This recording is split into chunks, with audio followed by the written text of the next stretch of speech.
அகத்தீசா என்றாலும் நந்தீசா என்றாலும் பெரியவன் பார்க்குறான். சரி, அவனை பார்த்துக்கிட்டே இருக்கிறான். நாமத்தை சொல்ல சொல்ல பார்க்குறான். அவனுக்கு தூய்மையின் சகரம், மிகப்பெரிய ஆற்றல் பெற்ற ஆசான் உன்னை பார்க்கிறான்.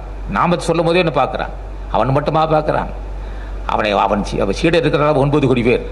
யாராவது நம்ம ஆசான் பேர் சொல்லுகிறான். அகத்தீசராமத்தை சொல்லி வாவி முடிவன் 9 கோடி ஞானின்னு பார்க்குறான். யார் அவன்? என்ன விஷயம்னா 9 கோடி முதுபெரும் ஞானிகள் புண்ணியவான்களை பார்த்தா அது ஆற்றல் எப்படி இருக்கு? அப்பப்பா ஈடு உண்டாதுக்கு ஒரு முறை அகத்தீசா என்றால் 9 ஞானிகள் ஆசி பெறுகிறான். அவன் சொல்ல விடுமா உன்னை?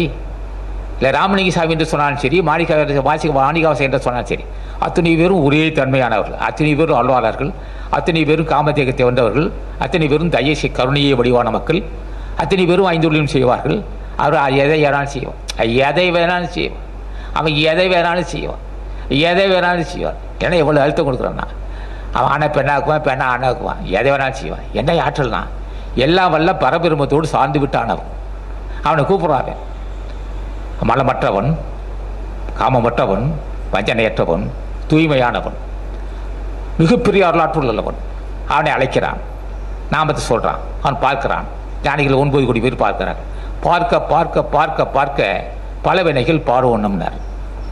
முத்தி நெறி அறியாத மூர்க்கரோடு முயல்வேணி பத்தி நெறி அறிவித்து பலவினைகள் பார்வண்ணம். பாருன்னா ஓடுதல் நீங்குதுன்னு அர்த்தம்.